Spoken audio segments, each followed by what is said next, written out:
welcome to Before You Knew Me. Today we're kicking it with Tony Cook, a guy who's lived a story that's all about not just getting by, but thriving against the odds. Tony's life has been a mix of tough starts, big changes, and learning how to balance it all. From growing up with not much, facing the realities of his upbringing, to finding his own way in the world, his story's got a bit of everything. He's seen the lows of relying on food stamps and the highs of making moves that many of us dream about. And now he's here to share how embracing every part of his journey has helped him become the motivational force he is today. Tony's got laughs, lessons, and a whole lot of wisdom to share. So let's dive into his world and see what stories we can uncover. HoneyBook is a client management software that helps small business owners and independent professionals manage their business from a single account. Find my link below and get started today. Tony Cook, thank you so much for today. I did promise our viewers a bunch of laughs, so I really hope you don't disappoint us with your comedian inheritance personality. But I just want to go ahead and let you introduce yourself a little bit, tell everybody where you're from, and also thank you for being here. Yeah, I mean, I hope I don't disappoint. I'm sure I'll find some comedy in here. It's a good stress reliever and it just makes things fun. So like you said, my name's Tony, originally from Western New York. So I grew up in Rochester until I was about 27. Went to business school there at RIT and kind of had trouble finding a job. I mean, at the time, at least, it's a tough market, small market. I think there's like 300,000 people, maybe not even now. I say small, and you're like you probably got 10,000. I was gonna say small, 300,000 people. Well, I'm in Baltimore. I mean, we got like 600,000 here, and it's still not a big market. But anyway, so initially from there, went to business school, started in accounting, and just couldn't find a good job. This is back in 2008, 2009. And ultimately, me and my current wife, we've been together for a really long time. We decided to move down to Maryland to pursue her master's. And I was just hoping to get lucky and get a good job. And we come down here, and I had a decent job with good benefits at an asbestos abatement company doing the books, but it was boring. I wasn't learning much. I have a ton of drive, and I just want to like grow and do things. And I was just kind of like, there's nothing going on here. This business has been around 30 years. They're not trying to do anything new. There's no marketing at all. It's all word of mouth.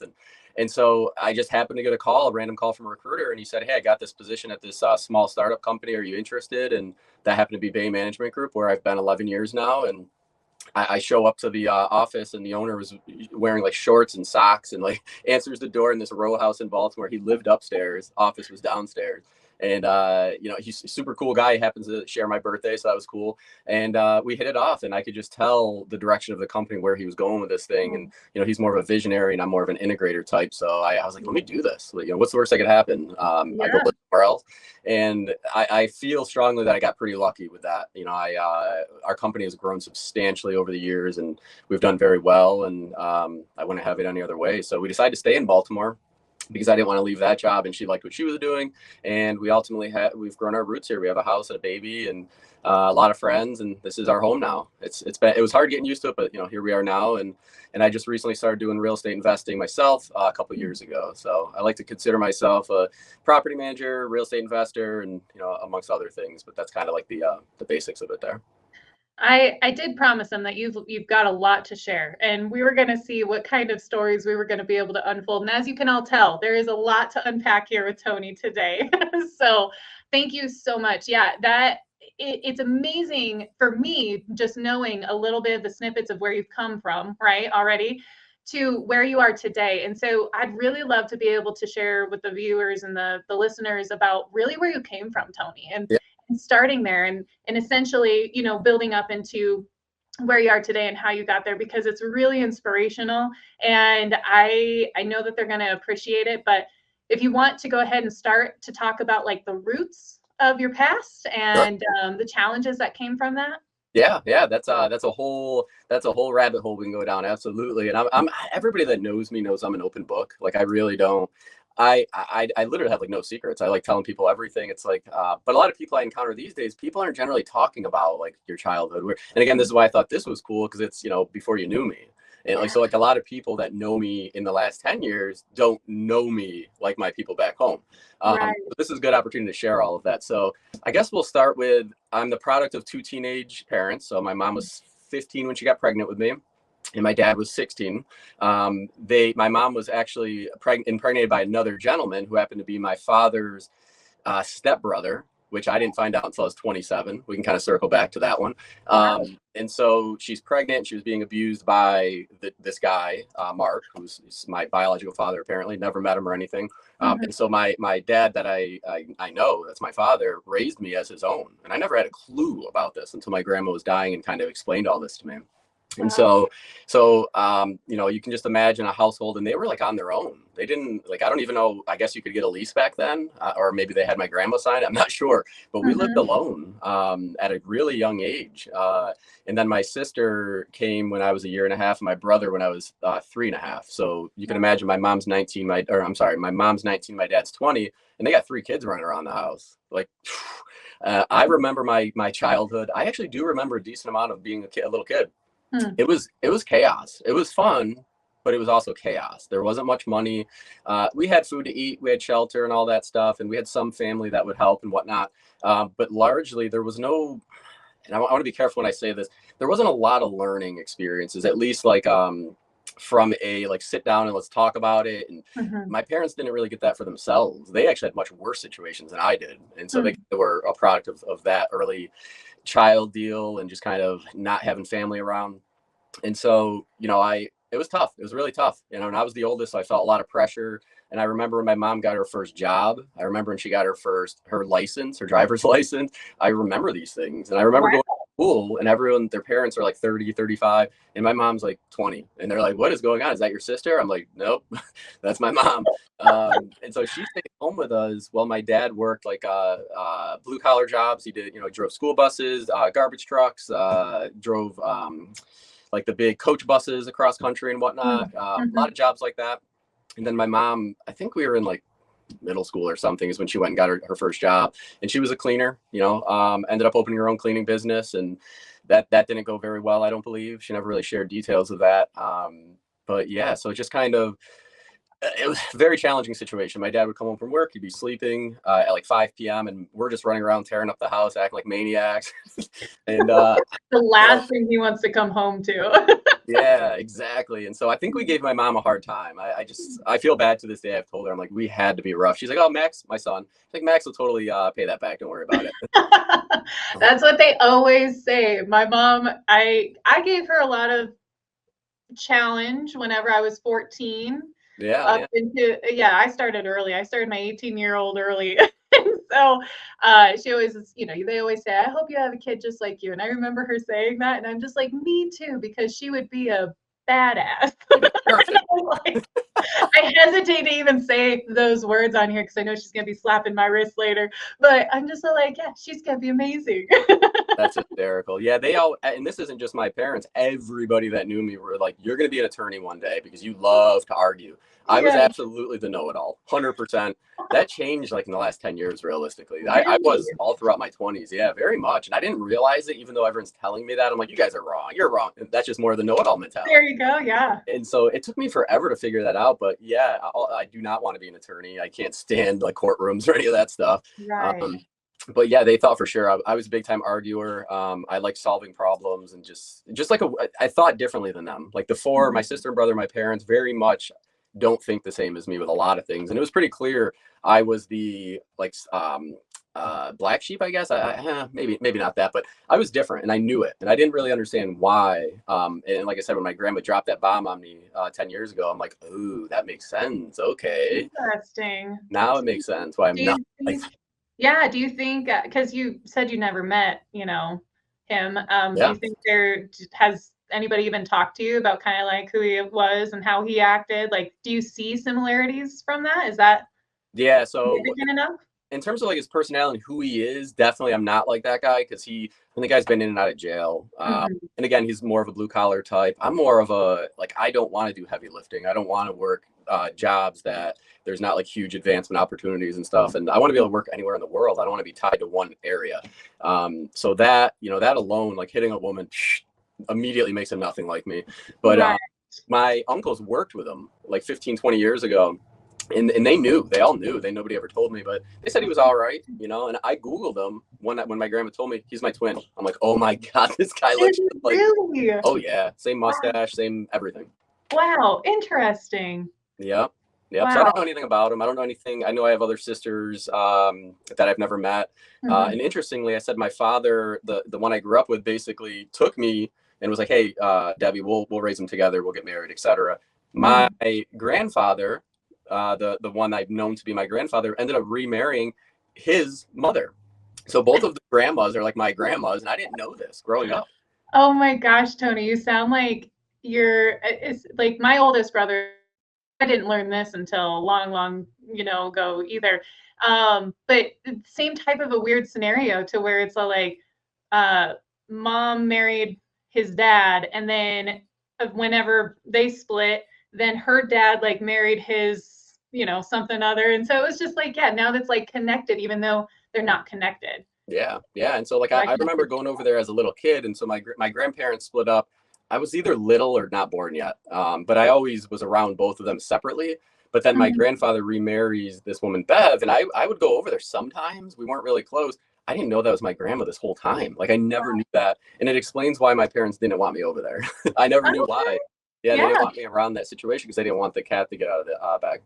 Oh, okay, that's making more sense. And this goes back to me Um, being a hothead as a kid, a know-it-all, like definitely somebody that would not have taken that very well at all. yeah, right? Oh my gosh. Well, so it's really interesting. Even though your mom was what, 19 when she had all three of you kids. Yeah. And then she even started her own cleaning business, whether that went well or whether it totally tanked, that's pretty cool that she was even starting to try.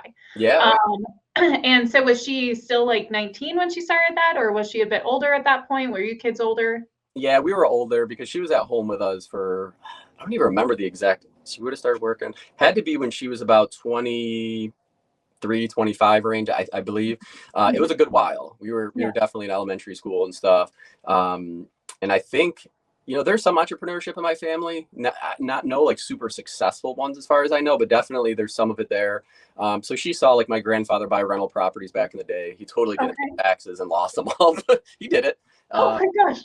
yeah, and then my dad had a like a lawn mowing business. I remember being a little kid on the tractor, like helping and pushing lawnmowers and whatnot. Yeah. But yeah, I think she maybe saw that. I was like, oh, it's I'm already cleaning for other companies. I might as well just go do it myself. Mhm. It's stressful work though. It's like really stressful work what cleaners do. I mean, and finding good quality help, I think was a really challenging for her. She's really good at cleaning. She loves it. I think that's Yeah. where my like clean freak from. But yeah, I think it was just too much on her, and she also struggles with her own mental health problems and stuff. So I think it was just too much for her. Sure. Well, I find that interesting because understanding that you guys, did live in poverty in many different ways, and just the challenges that stemmed from that, and even you moving forward in your life and just really being the one to kind of break that cycle, I think is really cool, and we'll definitely touch on.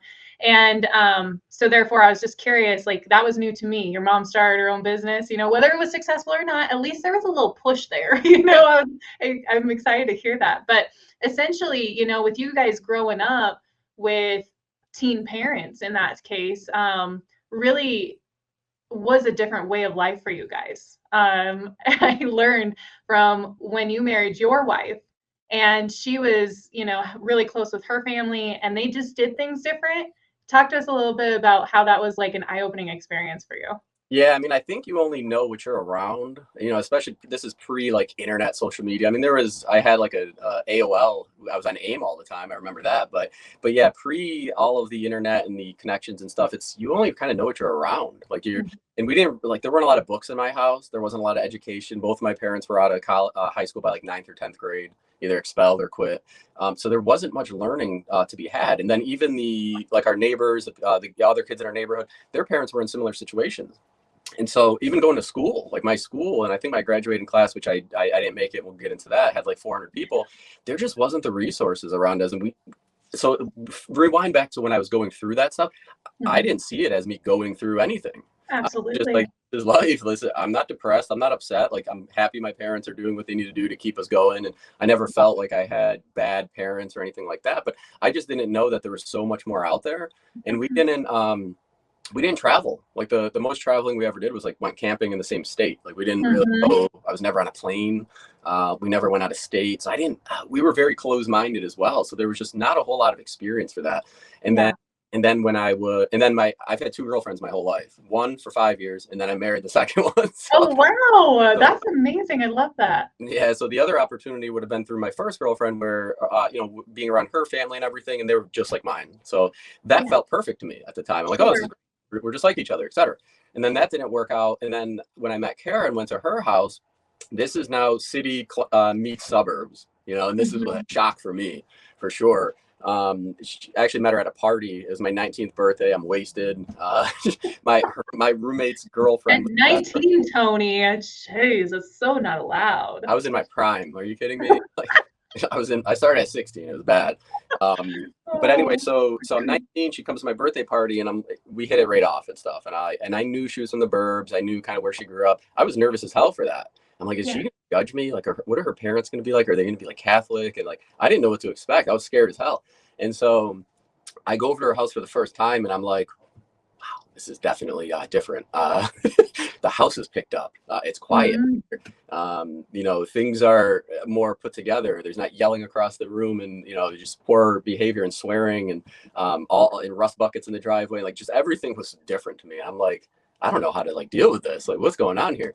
It actually made me feel really bad about myself. The initial reaction. Really? Yeah, it really did at first, because I'm like, shit, man, I now got to bring her back to my house. This isn't Mm. gonna. Is she gonna be okay with this?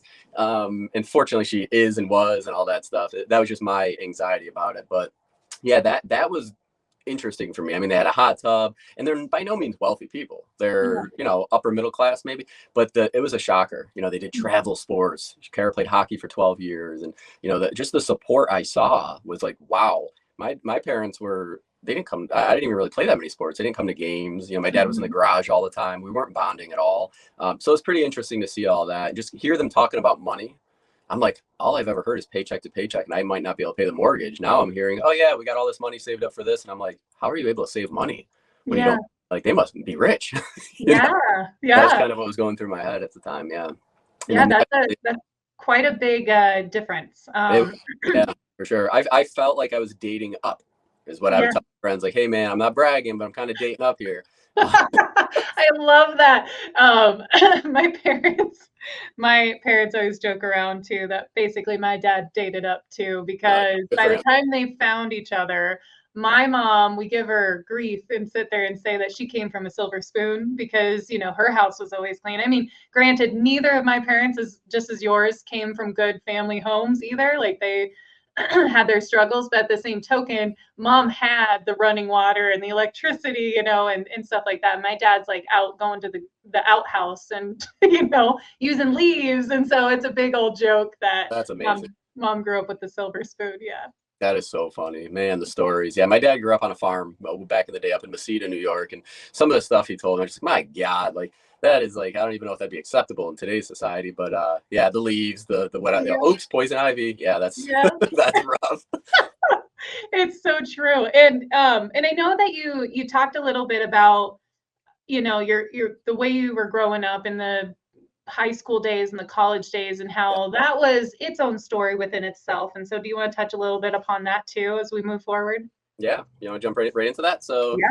So basically, and so I'll kind of go back to high school. So I was always a straight A student, like through Mhm. elementary. Actually, I was looking at these. My mom mailed me my baby book like 2 years ago. She was bored one day and was like, "Hey, you should just have this now." Like I've looked at She was it, like, cleaning. She was cleaning and found them. yeah, COVID. She was bored, so she's like going through stuff. She's like, "I've looked at this a million times. Why didn't you take it?" And we're kind of going through the baby book and whatnot. And I totally lost my train of thought here. Sorry. That Yeah. was all my fault. No. I'm trying to get the punchline I'm getting to is basically the shift from being like a straight A student and all that. What I was getting at in the baby books is that all these awards were in there for like perfect attendance. I missed one day of school in elementary school, one. And that was like the entire, like I went to school. It didn't matter how I felt. I was a teacher's pet and a class clown in one. Like Okay. if you That can imagine. doesn't surprise me. Yeah, I'm kids are beating off my papers and stuff, but I'm also like making everyone laugh and crack up, and I was that guy. Teachers loved me. And there was also some fear in there. Like my dad was not be happy if I didn't get an A. Like that was certainly something that created tension between us back in the day. A B would be, what the hell's going on? Like, how are you going to be? I always felt it was because I was the oldest. I'm like, the pressure is on me. My sister did well too. My brother did not. But I think probably by that point, my parents grew a bit and were kind of like, okay, all A's is not reasonable. Like, that's just not reasonable. And so school was big to me. I always saw growing up, like, nobody in my family really went to college. Not many graduated high school for that matter. And so, here I am in 10th, 11th grade and just kind of having plans. I'm like, all right, I'm going to do this. I'm going to graduate. I'm going to get a job in business or whatever. I'm going to make good money and I'm going to help my family out and get us out of this crap.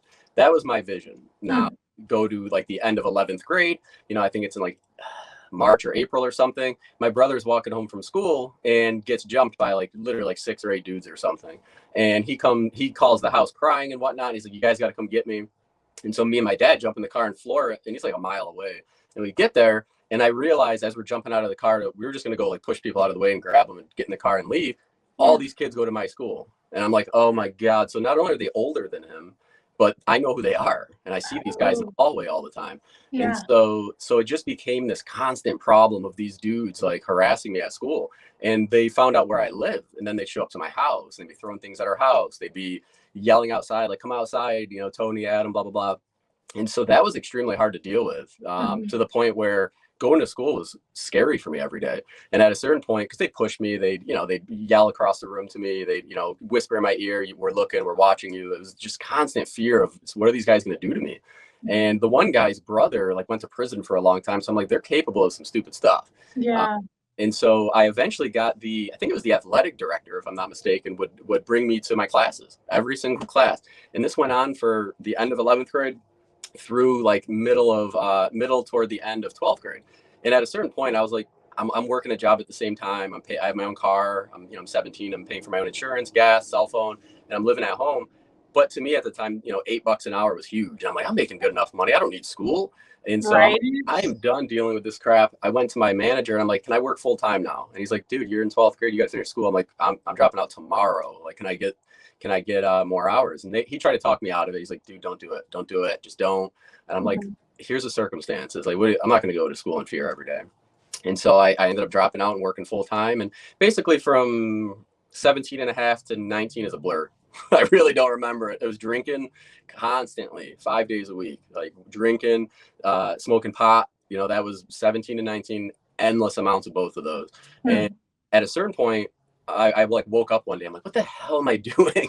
Like, what is going on? And then when I met Kara, that's when I was like, okay, if I'm going to be with her, this is not who I'm going to be. I need to fix this stuff up and be a good guy for her. Not that I was bad in the sense that I was hitting or stealing or doing anything dumb. I was just partying at home all the time. It's like, it got to be not fun. At this point, it was like a dependency. And so she's 2 years younger, but she's a year ahead of me in school because I took those 2 years off. And so when she went to school, that's when it really got me to thinking, like, I can't be with someone that's like going to make their life better. And I'm over here partying all day. Like, it's not even like I have a good job. Like, what the hell? So that kind of forced me to make a decision. Like, all right, I'm working in a restaurant. I'm not making great money. I'm living paycheck to paycheck. Let's change this thing. And that's when I started exploring colleges in the area. And I had no support. My parents didn't know like what to look for, what questions to ask. And so I go to MCC, which is a local community college. A lot of people I know went there. And I asked a few questions. I was like, yep, I'm in. Where do I sign? Like, let's just do this. We'll figure it out later. So I do that. And so 2 years I go there, and then we're leading up to the end of the second year. I applied to RIT, which is a really good school, but it's also $40,000 a year, which I should not have gone to if I knew more information. And I go for accounting. And so there's another school not far, a SUNY school, that's like $4,000 a year that I could have went to. And I know people that got the same degree as me. I'm like, oh my God. And so what I didn't know, one of the big things I did not know, was that I was going to owe money when I was done with this. Oh, of course. Right. Who would have known? And so I'm like 22 at the time. Yeah, I'm 22 because I didn't graduate till I was 24. I'm 22 and I'm having this conversation with RIT and they're like, you're going to have these grants and whatnot, in these loans, which I thought did not have to be paid. I guess I didn't ask enough questions or understand. And so I'm like, yeah, cool. Like, we're all good. I'm thinking I'm poor. And I always hear like poor people get, cheap things cheaper or free, there's sliding scales for things. Well, fast forward to graduation, a month later, I get a bill for $550. And it's like, you owe this for 10 years straight. And I was like, what? I couldn't afford that.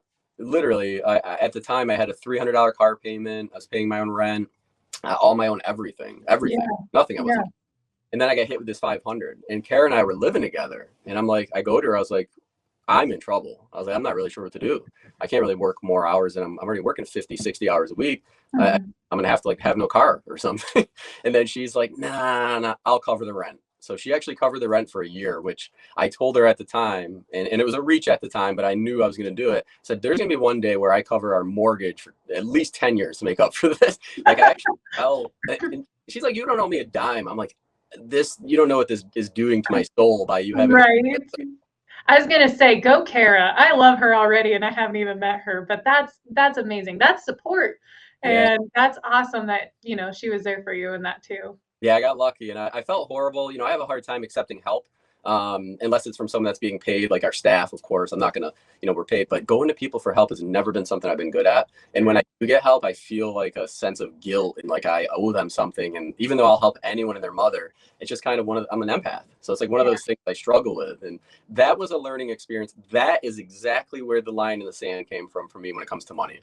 When I couldn't afford that and she had to cover it, I was destined, determined to do everything in my power to make as much money as I can, morally, legally, et cetera, of course, to get me the hell out of the situation. I'm going to pay off these loans as quickly as possible. I'm going to pay her back, like all that stuff. And that is where things changed. I was going to ask that earlier, of like, where do you think that things changed? But you already answered that question. What's that? That is exactly it. When I could not afford my own monthly bills is when I started to analyze every decision I'd made to that point. Why am I driving a $300 car? Why am I living in an apartment I can't afford now? Why everything? Why am I buying organic foods? Like, why this? Why that? Why am I? So basically then is when I realized I didn't know how to budget my money, and I wasn't analyzing expenses. I wasn't treating my life like a business, which is how I model my life now, is as if I'm the CEO of Tony Cook Corporation. Like, so you very much have to do that. And I wasn't doing it. I was just kind of winging it. And so that's kind of where I got Quicken, which is like similar to QuickBooks, and started tracking things and just being really critical of my decisions. And, instead of going to the bar, go buy a bottle, and ration that out for a month. Don't make it go in 2 days, which even a month is horrible. But anyway, so I just started to do all of those things. And a lot of it was just from the guilt and shame that I felt. And I'm just like, okay, this is good and bad. It's like, I shouldn't feel this way, but I do. And let's do something about it. Well, and I think, society has made it to where, the man is the provider of the family. And so I'm sure there is a lot of guilt associated from that, because then it's like, if you ever had to tell anyone that Kara was taking over or paying the rent, it's like, it makes you feel like this big, Yeah. And there's a lot of people that probably don't know that, to be honest. And it's not something I hid. It's just something I never really shared. That is one thing that I don't think a lot of people know about, which we'll hear what people say. But it's funny, from that point on is when people started to ask me about money. Like, I noticed for friends and family, I must have been doing something right, because now they're like, can we talk about budgeting and what software are you using? And I started to become this resource for people, like, oh man. And I wasn't like offering it. It was just people were asking. I was like, okay, I figured this thing out, I think. Right. Yeah, that does say that you're doing something right when they're like, hey, so it looks like you're doing a good job. Can you teach me? Yeah, and from where I grow up, it's really it doesn't take a whole lot. It could be as simple as getting a car that's $10,000. If you were to do that, they'd be like, how the hell did you afford that? Sure. I gotcha. Yeah, that makes sense. Yeah, and then they start to see, like, when I actually shared it on Facebook earlier, when I flew to New Orleans, first time I was ever on a plane 11 years ago. I heard today and I shared it, and I'm like, holy crap, has time flown by. I remember when I first flew, I think we had to spend like, I don't know, $600 each or something like that total. And to me, that was a lot of money. And I'm like, this is like a once in a lifetime experience. It's kind of how I saw it at the time. Like, I'm never gonna be able to do this again. How am I gonna save up $600? But when we went there, I had so many people from my family reaching out, like, you must be rich now. Like, how did you, New Orleans? Whoa, we only see that on TV. Me going to New Orleans felt like I was going to like Japan or something. It just felt so much bigger than it was. And when I got there, it felt the same way. And then as you travel more, it's that kind of, the novelty wears off, but it's still exciting. But yeah. Yeah. Did you guys just go for like vacation? Yeah, we wanted to go rip it up in the French Quarter. Yeah. I love it. That was it. But, speaking of just even traveling, I mean, this whole time you've been by your family and, living the ways of the life and everybody being close by and you guys being really close knit. And then you, from there, did you move from Maryland, and that's when that whole move happened? Yeah, so we had 2 apartments in Rochester before we moved to Maryland. That happened to be the tail end of the first one. And then we moved into the second one, which we loved the place. We loved the area. My best friend lived in the building that I knew for a while, which was great. And then within like 6 months, she's like, I kind of want to do this program in Maryland. I was like, no. And then my nieces are little. They're like 4 and 2 and 2. And then my nephew was going to be born in a few months. And I'm just like, we can't do this now. My grandma's sick. Like, who knows what's going to happen? So that was a major decision for me. But I kind of went back to what everybody I knew growing up would say is when you're born in Rochester, you never leave. And that's what I saw. I never saw anyone leave. But it was like a depressing thing that everybody wanted out, but they were just stuck. And so I'm not going to say ignored everything else, but I kind of waited out, and I'm like, I need to take a risk. I was like, I haven't taken many risks lately, so I'm going to go ahead and take a risk. Let's do this. And when I did, I was scared as hell, but I did it, and it worked out great. Well, and then the one question I was going to ask too is, did you finish 12th grade before you went to college? No, I actually dropped out, and literally it was end of January, maybe beginning of February or something like that. It was right I was going to graduate in a few months. I was number 6 in my graduating class. They'd already announced. I'm like, so I was, it was very hard for me. And when I went home to tell my parents, they're like, you can't do that. And I was like, I have to, like, you're not going through this. I have to do this, blah, blah, blah. So I did drop out. And like I said, I partied for a few years. I went back and got my GED. And this is like 2 years later. Everything was still in my brain from 12th grade and 11th grade and whatnot. So I didn't even study for it. Must be nice. Right. It's not like that anymore. It's caught up to me. But okay. But I show up to the GED and I didn't even practice. I literally showed up and aced it. I'm like, okay, I still got it. So I had to get that thing first, which to me felt awful because I'm like walking in this place and I'm looking around and I'm like, I'm fresh out of high school a couple of years ago. These folks are in their 40s, 50s, 60s. Like they're just trying to do something now. Maybe their kids are out of the house. I'm not sure. But I felt not in the right place, that's for sure. Yeah. Well, and so that's good to know. I've been meaning to ask that question. It came up to me before I asked this next one, is like, when you guys moved to Maryland, it was because your wife, had this change and this outlook and, had a different idea of where she wanted to go for educational purposes. Yep. Correct? Yep. And so from there, is that where you continued your education as well? No, so actually I graduated from the university just before we were still living together. So within that 2-year stretch there is when I graduated, and she was continuing on to get her master's at that point. She was a nurse working in the hospital, and then she's like, I kind of want to go back and get my master's, maybe be like a nurse practitioner or something, just keep it moving, maybe get my doctorate. And that put pressure on me too, because I'm like, wait, you're not going to get your master's without me getting it.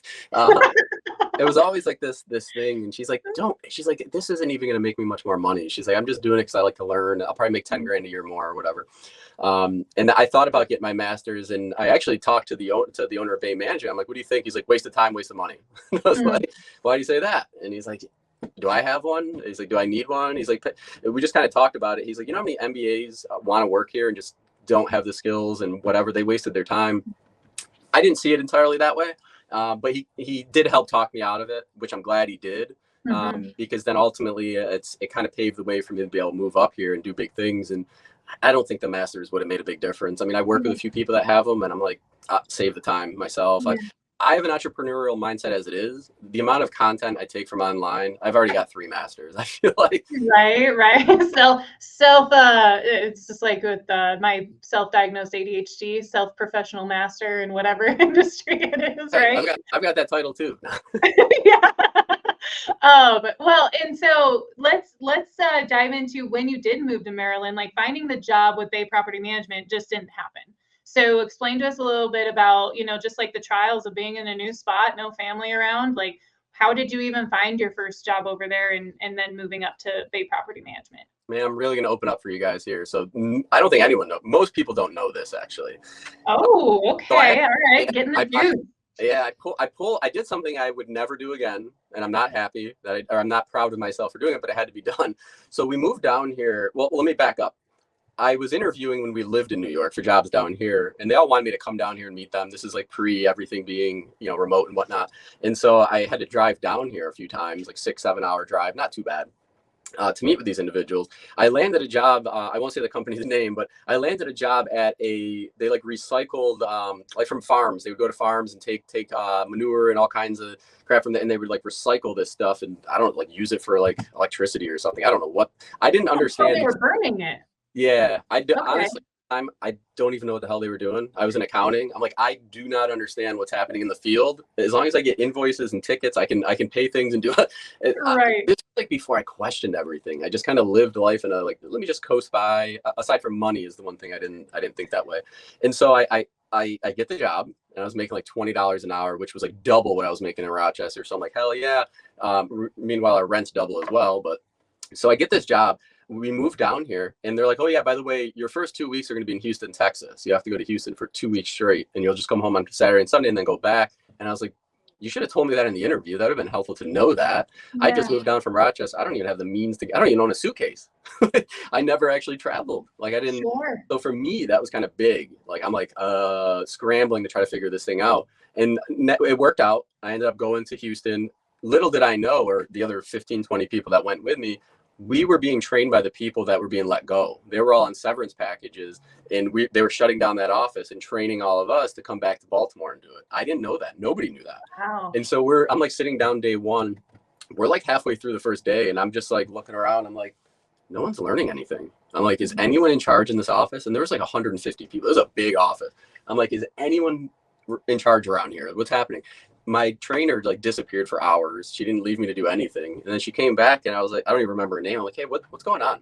She's like, oh, you guys are all replacing us. Did you know that? And I was like, no. She's like, well, that's probably why you're not getting the best training. And I was like, oh my gosh, you're kidding. She wasn't looking out for me at all. She was pissed. And so 2 days this went on for her. And I'm like, this is unacceptable. I'm like, I'd rather have no job than deal with this crap. And so I go to the supervisor in the office and I'm like, hey, so-and-so, what's happening? Can someone talk to me? Like there's confusion. I'm not being trained. I'm going to go back to Baltimore and not even know what to do. I don't even know my logins. I don't even know your software, blah, blah. Yeah, just bear with us for 2 weeks and this will all be over. He just kept reassuring me to bear with it because he was out too. And so, okay. And so 2 weeks this went on and I was just having such a hard time. Me and this other lady would like talk at lunch. We're like, this is like, we were both just like, do we just leave? Like, what's going on here? We come back to Baltimore. And day one, I go to the office about 20 minutes from my apartment and I sit down and I'm like there for like an hour. And the only reason I knew where my desk is because the receptionist told me. She's like, oh, it's down there to the right and then the left. I was like, oh, okay. I stumble upon it and I'm again looking around. I'm like, I don't recognize anyone. I'm like, is my supervisor here? I don't even know who my supervisor is. Yeah. And then this lady behind me, she's like, oh, they're actually cutting half of us too. And I'm like, what is going on? I'm like, am I going to be here still? I don't know what's happening. And then at the end of day one, my supervisor came out. I'm so sorry for everything. We'll kick it off tomorrow. Day two, I come there, same thing. Nothing, crickets for like 5 hours. And then my supervisor this whole time. Yeah. But then she comes to me after 5 hours. She's like, hey, did you get so-and-so done? I was like, I don't even know what that is. I didn't even know I was supposed to be doing that. And I was like, so-and-so, I'm going to be honest. Here's the 2 things I know I'm supposed to do each day. And like anyone should know these things. And she's like, oh, wow. I was like, yeah, I've not been trained at all. She's like, you didn't learn all this in Houston? Nope. So I wrote out day 2. She got me a little help, whatever. Day 3, same thing. Again, like the whole day. I'm like, I literally looked around again and I'm like, I've never done this before. Clock out, grab my shit, got up and got out of there. Literally got in my car. The one woman that was complaining in Houston with me the whole time, like waved to me out the window as I just remember driving away, like, see ya. And then she texted me. She's like, did you just quit? Because it's like 2 p.m. or something. And I know you went to lunch already. I was like, oh yeah, just tell them I'm done. I'm not even going to tell them. I don't care. I was so pissed at the time and just didn't care. Where I really messed up was not having a job lined up. And so I will say that month from that day I quit, which was within 3 weeks of living here, that following month was the worst month of my life. I was so depressed. Like I couldn't even get out of bed at certain points. It was bad. I just felt completely worthless. I had no money. We're in a new place away from family. It was horrible for me to deal with. And like that was really, really hard. It was hard on Kara too. She was trying to help me and I'm just like, I'm like a shell of myself right now. But I ultimately went to a doctor, got it all figured out and started looking for jobs again and landed that asbestos one, which then funneled its way into BMG and the rest is history from there. Once I got into BMG, my whole life changed. I felt like I needed an opportunity. And that was like the one thing that was holding me back was like my career. I'm like, I don't have anything. I'm not building on anything. With everything else I was like with weightlifting, with that sports, with everything in my life, I felt like was improving and getting better, but not my career. I'm like, I don't even have one. And so that just kind of always weighed me down. And then when I got into BMG and I saw the light, I'm like, okay, I can thrive in this environment. This is where I should have been this whole time. And had I not gotten up and quit on that job, or even taken the offer when I was at a job that I was getting paid more with better benefits than BMG, I would not be here right now, certainly. So I took some big risks, did some stupid stuff, and it paid off in my eyes. Well, thank God. Yeah. Because that's why we are talking to you today. Yeah. But I mean, gosh, I actually made a post the other day where it's like, no risk, no story. That's it. And so I find it very fitting for this right here, right now. But Yeah. I mean, I appreciate, you sharing the fact that you just kind of went into a deep depression and, dealt with anxiety. I know that's something that we also share. And so coming out of that, was it just a matter of making the decision of like, okay, I can't be laying here and doing nothing, when my wife needs me? Or, what was it that was able to propel you out of that situation? This is going to sound cliche as heck. Mel Robbins' 5-second rule. Have you heard of it? Yeah, like you have to do the 5, 4, 3, 2, 1. Yeah. Yep, that was it. Yeah. Really? I was laying in bed one day, just stumbling upon, I'm like, and to me, motivation is not real. And what I mean by that is like, we're usually not motivated. Like you got to just want to do something and then just do it. Like if you like going to the gym, you probably don't like it every day, but you do it anyway because you want the results. So to me, she kind of explained all that. I stumbled upon like a YouTube video or something of her explaining how she dealt with the same thing. She was severely depressed, living in like Connecticut, I think, or New Hampshire or something. Maybe it was Boston. It was Boston. And she was like in bed for months though. And she's like, my husband's just like, man, we got to figure this out. What's going on? And she came up with this 5-second rule. And I was like, sounds kind of corny, but there's something psychological to it. And so basically what it does, I don't use it anymore, but it like zaps. It's almost like one of those things where you're driving down the street, you see McDonald's and you're like, ooh, I'll go. If you don't in a split second say, I'm not going to go, you're going to go. And whether you really wanted to go or not, it's kind of like a split second. That 5-second rule allowed me to, any thought that came into my brain that was negative, that took me in the wrong direction, etc. 5, 4, 3, 2, 1. And I opened my eyes and I just felt like I hit the reset button every time that happened. And then eventually it stopped happening. I'm like, I don't even need the 5-second rule anymore. So that is what got me up and going. And then the Miracle Morning by Hal Elrod as well was a big one for me that I still use to this day. Yeah, that's awesome. I love that. My mom actually told me about that maybe within the last few months. And she was telling me about it. And I said, I'm glad it's going to work for you. But at the end of the day, it's just you making a choice. Like that was my, my process. I was like, you're making the choice. And once you say you're going to do it, you're just going to go do it. I don't have to count down from 5 to do it. So yeah. No, I was like, it was the first time I've ever heard about it. And I said, but if it works for you, I'm happy, like use it. But I was like, this is confusing to me. So I really do love that, even though it was something that was at the time, especially confusing to me, I love that it worked for you because I know it worked for her too. And I think it's just dependent upon your personality, who you are as a person, like what you need versus what you don't need. And not stopping there, I know that you continued to like find avenues of coping mechanisms through journaling. And I think you've journaled for quite some time of your life. Is that correct? Since I was 16, yeah. Yeah. And so being able to really rely on that as well, being able to help you move forward too. Yeah. It's so Hal Elrod's Miracle Morning. I read that book and it's got a Facebook community and stuff. And it's basically it's the Savers program, he calls it. And each one's an acronym. It's scribing, which is journaling, affirmations, visualization, exercise, reading, and writing. He calls them different things, but it's Savers basically. And it's those 6 things.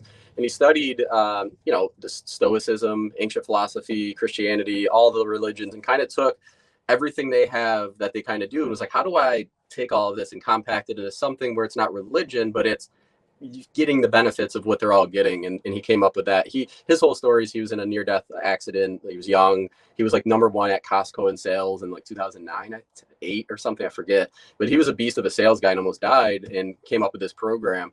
And my God, is it a game changer. For me, I just do 10 minutes of each. 10 minutes of journaling, reading, writing, affirmations. I used to have a vision board, which I don't have anymore, but I just kind of have these ideas that I type up. That alone with a cup of coffee completely fuels me. I'm ready to rock and roll. I feel like I've already conquered the day at that point. Yeah, absolutely. I know that my day is you get up, you go to the gym because I'm basically not awake yet. So I can like be blacked out during my run. That's But hilarious. work it out, and then I come home and I get my hot beverage, whatever it may be, and I do my prayer and Bible study, and I'm writing. I didn't realize all of this was part of that, and so I'm feeling pretty good about myself right now.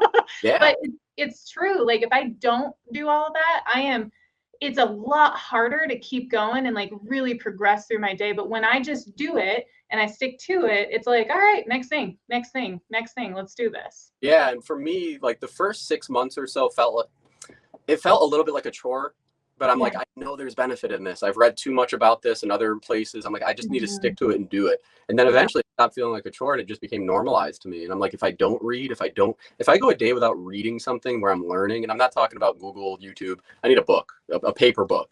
If I'm still a millennial technically, but I'm just barely in it. But I still need a paper book. I need to highlight, take notes. If I miss a day of that, which honestly in the last year I've done a decent amount, it kind of derails my day. And it's the Yeah. same thing with journaling. If I don't wake up and just jot something down, even if it's a sentence, and then do that before I go to bed to recap the day, I just feel Mhm. like I'm in space floating around and I'm lost. It's weird. And I feel like I wake up the next day and I'm just redoing the day before. It's hard to explain unless you've been doing these things. But I really need to see the progress in writing. I need to understand my mindset. I need to be able to look back on these things, even from a few months ago, a year ago, and say, wow, there's growth there. You know, Mhm. I need to see, it's almost like an addiction. I need to have growth in these things that I'm doing. And that kind of helps me. That's my coping. So instead of drinking and those other things, do those. That's what's Yeah. name.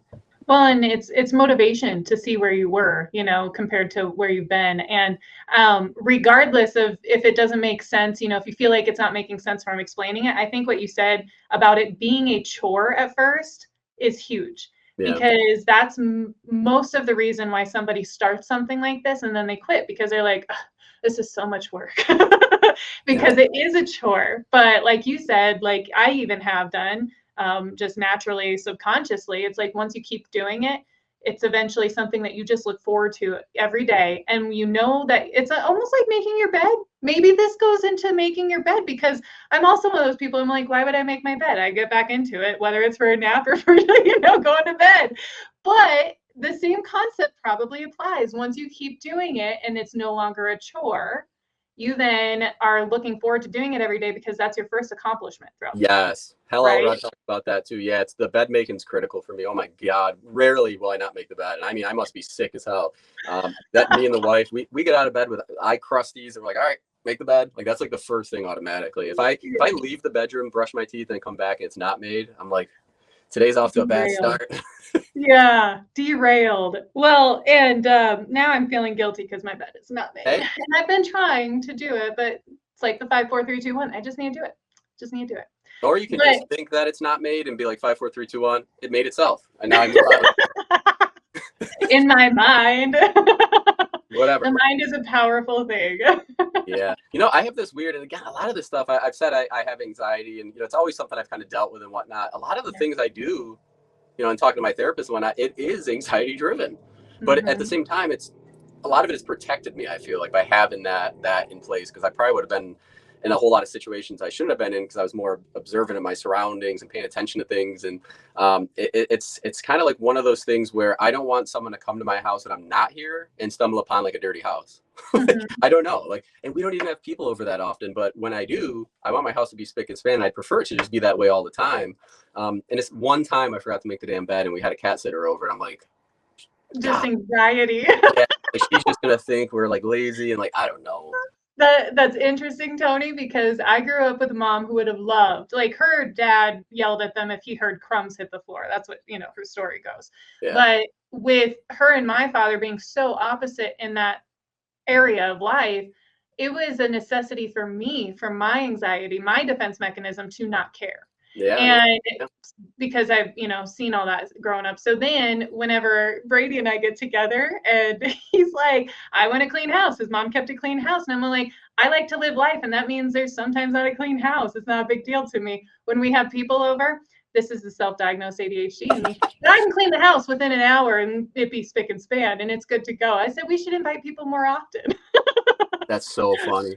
Yeah, I know people that legit are ADHD for sure. And I question if I am sometimes as well, but if you can harness the power of when you're on with that, you could figure out like the freaking stock market. Like it's like that movie. God, there's such a good movie with Bradley Cooper in it, where he does just that. He takes like a magic pill and Limitless. Yep. I think it's called Limitless.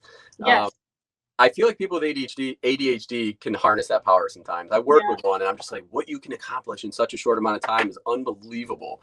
She's like, but you know the pressure I put on myself to get to this point and finally get it done. I'm like, hey, you work good under pressure. Right. So that's awesome. That's why I always say I make a great professional secretary, because when I get called in to do something and get things like situated, I put myself into a secretary mode, and it's everything gets done. I don't care how many people I have to talk to. There's a lot of pressure to it, yes, but it's it's the best thing ever, because it's just like everything else goes away. Not necessarily that that's good, but so you must realize at like 3 o'clock, like I haven't had lunch yet. That must happen to you like all the time. All the time. I literally have to put reminders on my phone to eat. Yep. And people will be out in public and say I'm eating a little bit beforehand, and then my phone will come up and it's like, eat dinner, and they're like, you have to be told when to eat. And I'm like, if I don't eat. My headache and my angry stomach are not enough. I need an alarm. It's true. That's why I drank a protein shake while we were doing this. Nailed it.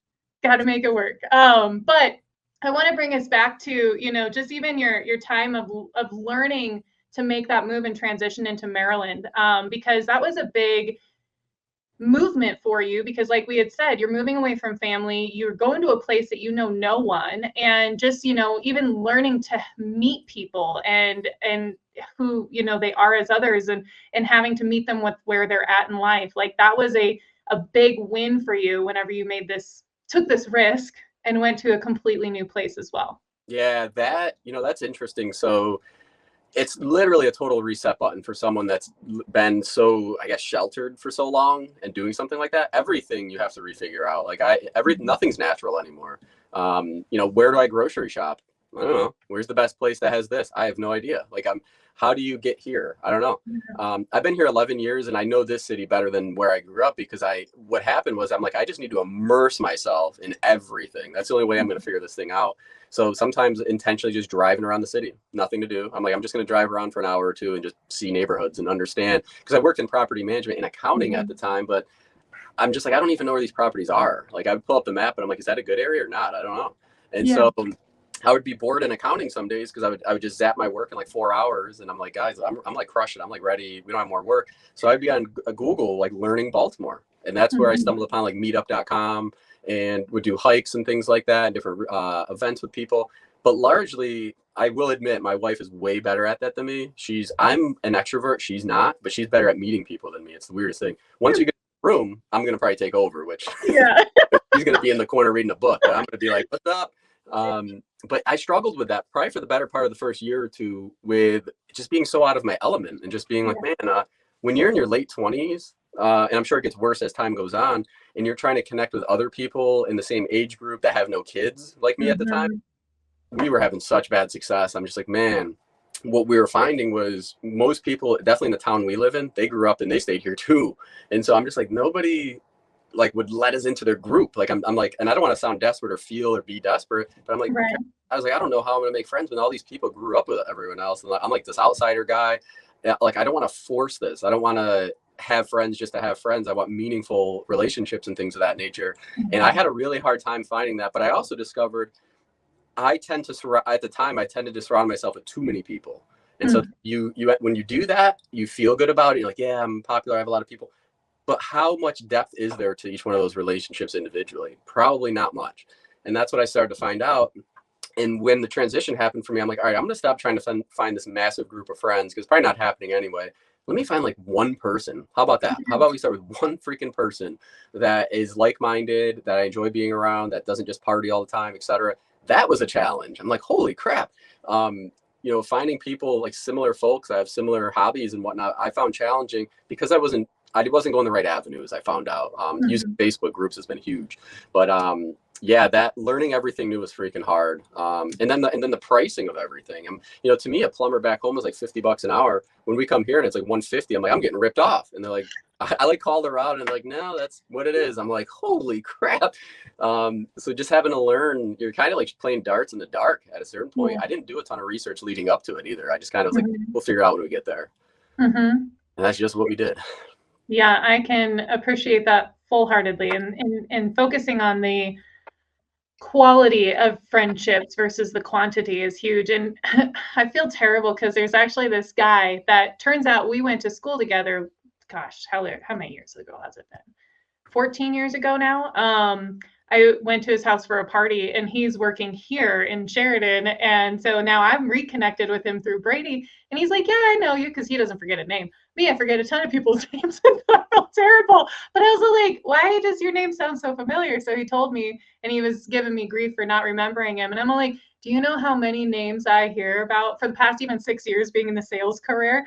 And they're like, oh, Miss Popular. I said, that's not what I'm saying. I was like, it's just I have a lot of people that I'm acquaintances with that I would love to get to know on a deeper level, but it's also important to just know who they are too, Yeah. versus being able to build out that real, true connection underneath. Yeah, I'm the same way. I'm so bad with names. I'm good with faces for sure. What I Yeah. did learn, and I was told this my whole life, but when you meet someone and you shake their hand or what have you, and they say, "Hi, I'm Drea," I need to say back to you, "Nice to meet you, Drea." If I don't say that Mhm. back to you, I didn't even hear the name. Like it's just Yeah. gone. I think it's like 3 times you're supposed to say it, whether it's in the sentence, whether it's repeating, or, I feel like we read the same books. Probably. but, but yeah, for instance, with this gentleman, I was so focused on not remembering who he was that it took, I mean, for 3 times now, I'm all like, Pretty, what is that kid's name? And because I'm thinking of the situation. And so then we were in the vehicle the other day, actually, Sunday, and I was like, okay, how can I remember his name? And I'm all like, I don't want to call out his name because he's going to know. But he's like, I'm all like, Dill Pickles. I like pickles. Dylan. Like, we got this. So Brady's thinking I'm crazy. I said, trust me, it'll work. And look I remembered his name today. I had a professor in economics at MCC, actually my first year. It was like intro to economics. He taught us, and I haven't used these in forever. I forget what they're called, mnemonics or something like that. But he taught us how to remember things by doing what you just did. Like, okay, if his name's Phil, okay, Dill, all right, Dill Pickles. Okay, Rugrats. I watched that when I was a kid. Dill Yeah. Pickles in there. Like, how do I get that back to him now? Or close your eyes and kind of imagine where you are and what's going on, and just kind of lock it in. I'm like, okay, next time I need to remember his name, I'm just going to close my eyes and that's going to be there again. Yeah. It allowed me to not study, basically. Like it Mm-hmm. allowed me just to read something once and like, okay, I can see it in my head now. Boom, I got it. I'm good. Yeah. It's interesting. Yeah. Yeah. I mean, our brains are incredible pieces of science. Like, it's incredible what they're able to do. I've never called a brain a piece of science, but here we are today. You got to make sure you hashtag this episode, hashtag brain science. Yes. But I mean, it is so incredible. Just even the words that we say out loud, like, is so impactful to our lives. And, we may be making a joke, and usually a joke is funny because it's partway true in one way, shape, or form. So whenever you're making a joke about someone, it's like you're still speaking that into existence, and like how impactful that can be, not only for yourself, but for that other person. And I'm not saying that we all have to go out and be incredibly PC in this world, and like nobody's feelings can get hurt by any means, but it's just one of those things where I've been really focusing on that myself. And so that's one thing that I keep coming back to is like, yeah, the words that we speak are so powerful. And in this case scenario, just even being able to remember somebody's name instead of saying, oh, my or my memory sucks. I'm not going to remember your name. Well, I just voided the opportunity to even remember that person's name. And then when you sit there and say, 5, 4, 3, 2, 1, I'm going to remember your name. Your name is Dylan. I'm going to associate you with pickles. Like, that's like, I hate pickles, Dre. I hate pickles. Well, perfect. Now it makes sense. Exactly. No, and that's all of that. I mean, even to really try, honestly, to summarize everything that we've talked about today, Tony, because there is a lot for you to unpack, and all coming from the scenario in life to where so many people come from. They come from nothing. Their parents, even though they have good intentions, they don't have the means to be able to support them in the way that, maybe that person would have appreciated to be supported in, right? And too often, I think, because I don't know for sure, but too often I think so many people accept that that's the way that their life is going to be, and they don't do anything about it. And so I love that you took what you had. Doesn't mean you hated your family. It doesn't mean it was easy. I'm sure, being a teenager and going through what you went through, you're like, there's a lot of resentment there. I'm sure there was a lot of depression there. And, just not understanding what your parents could or couldn't do at the time, But at the end of the day, you were able to move forward, making that choice of wanting to be better and wanting to, in all reality, help and make a better life for yourself. And then, of course, Kara was a big, driving factor behind that, which I think is incredible. And you were able to push forward and take risks after risks after risks. And here you are today, happy and healthy and thriving with a little baby boy of yourself. Yeah. That has also was a risk for you to take, and then also it has also opened up your eyes to so many things of understanding what your parents went through too, and just understanding what you want to provide for your son and being able to kind of put yourself in those shoes when it comes to your parents too. It really just brings it all full circle. Yeah. And it's something I think that it just never ends. Growing in education and whatnot is something my mindset up until I graduated from college was you get your degree and then that's it. And then you're good. That is not true. You really need to be growing and learning every single day for the rest of your life, unless you're physically unable to do that, which, okay, that makes sense. But constantly learning, not being closed-minded, knowing that whatever you're living in and going through and whatnot, there's ways to deal with it that are healthy. There's resources out there. Being resourceful has been the biggest thing for me. There's free stuff everywhere. Matter of fact, the library is probably the best place on the planet where you can literally go, and all of the smartest people, or most of the smartest people in history that were authors, have books in there. And so you can learn. They already did a lot of this stuff. The time is different, but you were talking about the Bible and whatnot. Some things are forever, and you learn these lessons and then you apply them. I think that's the key. The one thing I struggled with a lot in the beginning was kind of, okay, I know this, but I'm not doing it. That's the difference. Like, once you start doing it, things start to get a whole lot better for you. It's momentum. It's momentum. You 1 day, 2, 3, then just keep going, and it gets a little bit easier each time. And then eventually, when things are on autopilot, you start the next project or you go to the next thing. And but I think having that shiny object syndrome or just bouncing around from thing to thing, you're just going to kind of be in this endless cycle of misery in my eyes. You got to focus on, Gary Keller, the one thing is another one I like. Pick that one thing and just blast away at it. And that's something I kind of learned to do, is just not be so scattered. And I am scattered in my brain, don't get me wrong, but I do what's called Tony, we were just talking about the power of words. Yeah, don't get me wrong. What you're hearing is about 1/10 of what I'm thinking right now. I'm filtering it out as I go. But yeah, I do a brain dump every month. I don't know if this is something you're familiar with or whatever, but when you have excessive thoughts, whether it's positive or negative or a business idea or whatever, once a month I do it. I used to do it once a week. I literally take out either a Word document or a piece of paper, and I will write down every last thing that comes to my mind, whether it's stupid or not. And you sit there and read it at the end, and it's so scattered, it makes zero sense. But you're like, okay, I see, got to get the car cleaned, got to do this with the house, excited to go to Florida, like just all this random stuff that's popping up. Immediately I feel relaxed after that. It's like it's all dumped out of my brain. It's over here now on this paper. And then what I do is I go back through and I start highlighting, okay, what in this madness should I actually be focusing on right now? Sure. I go just 1 or 2 things, 3 things. I'm like, okay, all right, got it, all of those. And then all the other stuff that's in there, I'm like, we're going to save you for our next journal session or our next whatever. Like, we're going to let's shelf that for now. That's worked wonders for me. And continuing to do these things over time, things just get easier. And of course, having money helps. Like growing up in what I grew up, it's easy. Oh, go see a chiropractor, your back hurts. Yeah, okay, now I can't eat this week. Right. When you have to start to, I had to like put dogs down in the past when I was younger, and I was like $1,000 vet bill. Like now that wouldn't even be a second thought. I would just go do it in 2 seconds. I just didn't have the means to do that. So once you get the means, that's why I think it's like really hard for people that come from not a lot of money. You can make it. Don't get me wrong. I mean, LeBron James, like you look at some of these people, you can make it. It's gonna be a lot harder for you though. Once you get to the point where you can start paying for things to be done, oh my God, the snowball just gets better and better and better, faster. because now I couldn't imagine myself having a nutritionist, a strength trainer, all these different things. I go to a chiropractor. Impossible. Like, so I couldn't have possibly lived my best possible life in those circumstances. I had to elevate myself, and I still feel like I'm like 2% there. I'll just kind of always, set a goal so lofty it's like unattainable, but just keep going toward it, and half of that goal will be pretty awesome. Half of that goal would be awesome. Yep. And I mean, I sit here and I think about vision board, like you were saying, like you used to keep one up. Yeah. And at the end of the day, I have had many people tell me, create a vision board. Though I'm very artistic and I love art, I have never been able to sit down and just create one. I don't know why, but I can make a list.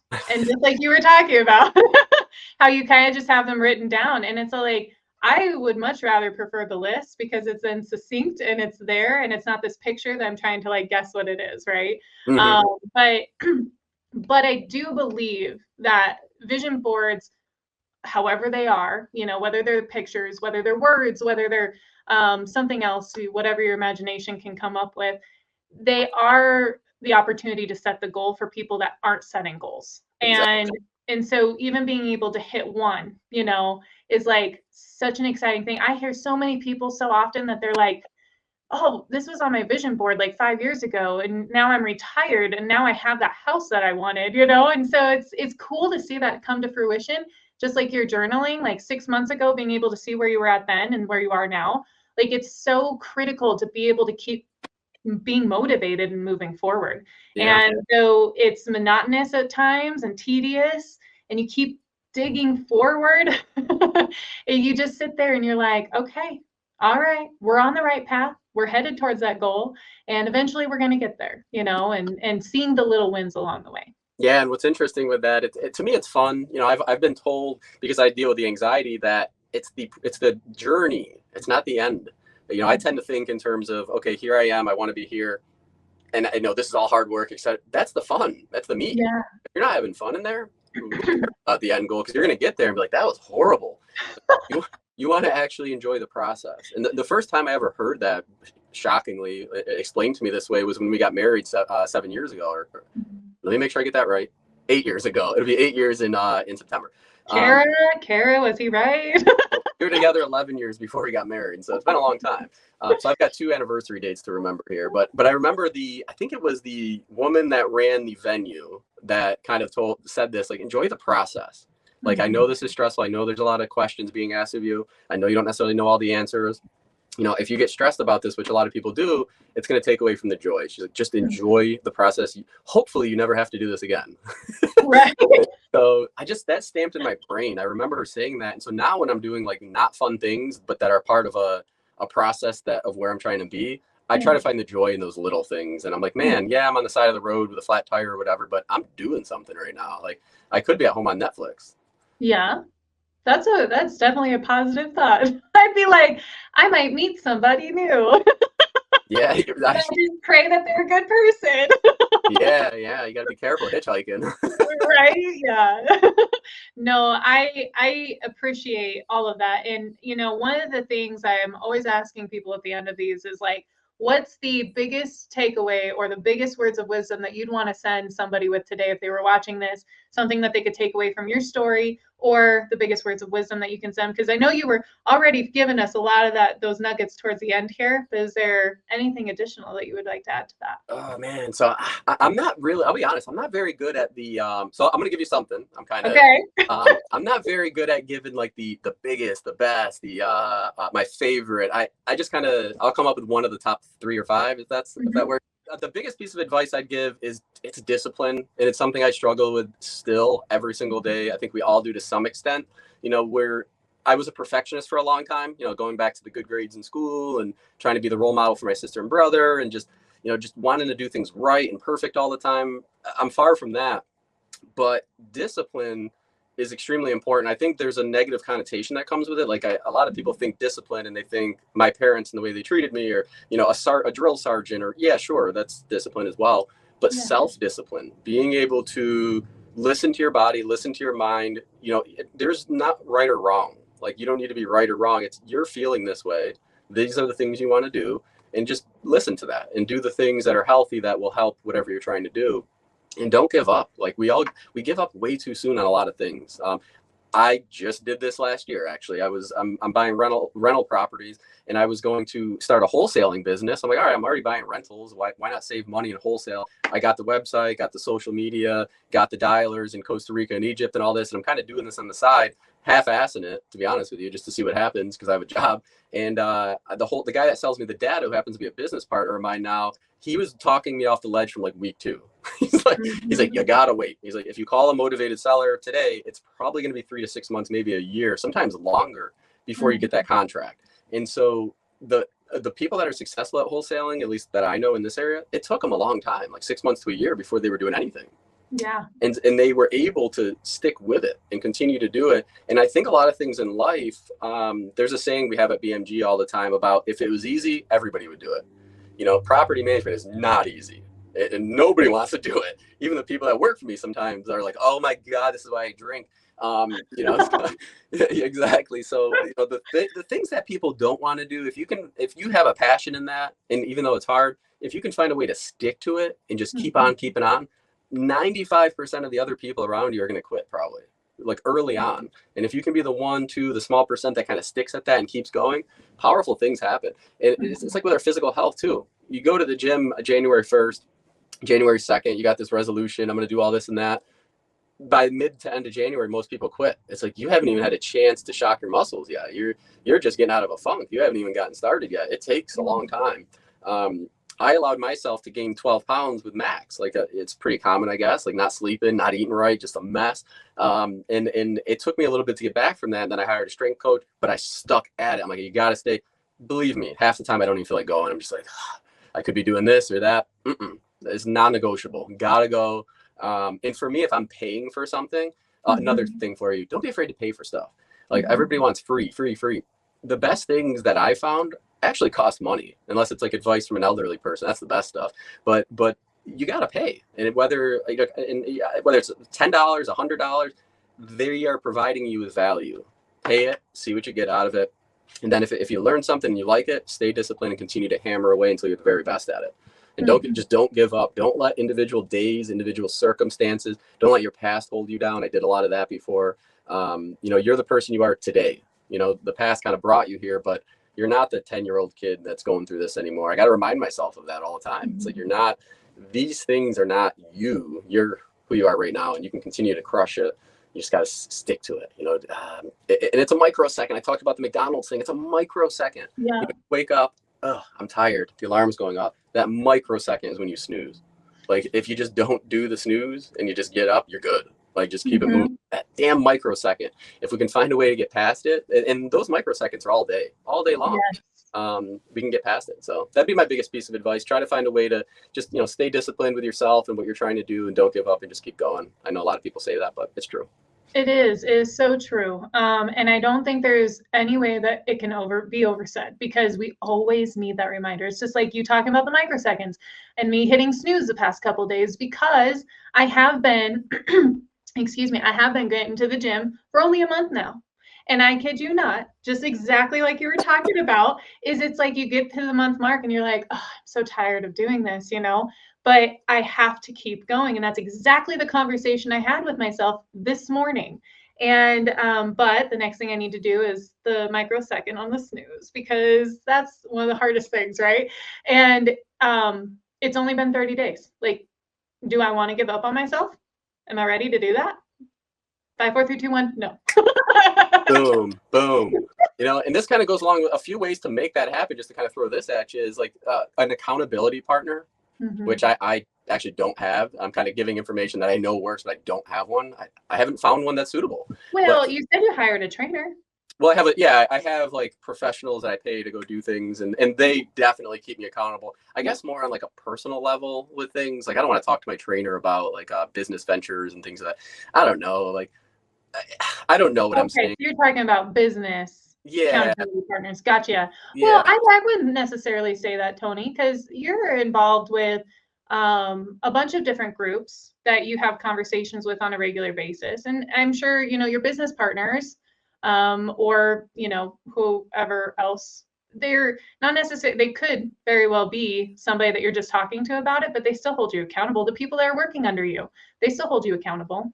Yeah, that's fair. I mean, there's definitely accountability all over. That's a good point. But me and my uncle started this thing, and he'll probably listen to this, like 5, 6 years ago, maybe a bit longer than that. And it was an accountability call, and it's basically us coming in every Sunday night at 8, and like, all right, what did you do this week? I did this. I made this many calls. I mowed this many lawns. I signed this many contracts. All right, how did you feel about that? What's your goal for next week?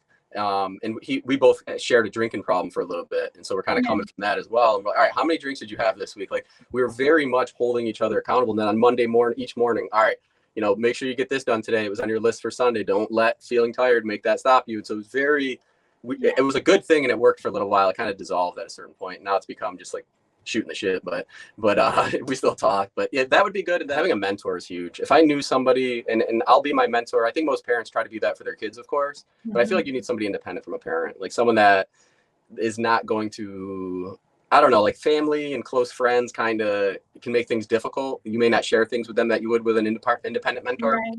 So I kind of use like various people in my life as my mentor, even though they don't maybe know this. But it would be nice to have someone just kind of walk you through various things that you want to do. People that have already done it. And it's like, hey, man, like, can we have like a monthly call, or can I pick your brain here and there and kind of get me on the right path? Having that in your corner is huge. We're out here trying to figure things out ourselves sometimes, and it's so much easier with a village. It is true. And to your point, there are a lot of people out there that are willing to help for free. And there are a lot of people out there that have been through it, and they can help you get to the other side like quicker, faster, without all the heartache. I mean, and those people might cost a little money. Yeah. But man, when you make that investment in yourself, you are so much more adamant about moving forward and moving forward the right way and quickly. And so I love the just token that you left us with in that front of like, not all great things are free. But doesn't mean you can't get started with something that is free, because there's a lot of people out there that are willing to just help. And I personally have many mentors who are just looking out for my best interest, and they want to help. Yeah. And so if somebody can find, if you have anything along those lines, to start asking questions to different people, and don't be afraid to talk to strangers, honestly. Oh my God. It's amazing how many of us fail to realize that people actually do want to help. I was said in the beginning that I struggle asking for help. It's kind of always been my thing. I'm not as bad now, but people love to help. I would say most people love to help, especially when you're an expert at something. You're like, what's the ultimate way of giving back? Showing somebody else how you did it. Yep. That's huge. That's huge. Yeah. I'm one of those guys. I'm actually hopping on a call in 10 minutes to talk to somebody about buying rental property. It's an old buddy of mine. I'm like, let's get this guy rolling here. Just give him a few tips and tricks, get him going. A week later, follow up and see where he's at, and kind of hold him accountable. I love that. And I love, Tony, that even though you said that you never really had a mentor, growing up or whatnot, I love that you are a mentor to so many people. Yeah. And you are. And I just love that about your whole story of, coming out of this area where people were beating each other up and nobody had any money, and everybody stayed there and nobody left, and everybody accepted their life for what it was. And now you're out here just looking to help other people. And so I love that about this story. And I really believe that self-discipline is a really good, like, word of the day, if you hyphenate it, word of the day, to just encourage people to go out and focus on their self-discipline, get an accountability person that you can talk to on a regular basis, and then also just make the choice to not hit snooze in that microsecond. Yeah. And I just appreciate you so much for coming on and being so vulnerable and sharing so much of your life with us. I know that was a lot to unpack, but I think we did a pretty good job at it. And lost the call 4 times. We're doing all right. Nobody was going to know that because I was going to do such a good job at editing. But you gotta leave it in there, at least this part. Okay, I can do that. Yeah. Makes my life easier, and it's all raw and authentic. But yeah, no, I'm so appreciative of you coming on here. I mean, even just me being a host of this, I learned so much, and I'm able to take away so much. So thank you for allowing me and everybody else to get to know you before we knew you. And if anybody else has a story that they would like to share that's either similar to Tony's or, something outside of that, please feel free to reach out. And I'm sure Tony would be happy to connect with so many of you if you have any questions, and moving forward from this too. So we'll make sure that his contact information is below. Awesome. Thank you, Dre. I had a really good time, and you got me thinking about a lot myself. So it was a good time. Thank you so much. We're both going to have to go and do a brain dump after this. I feel like I just did one though, because you were asking the question. So That is true. All right. Well, thank you guys so much. Have a good one.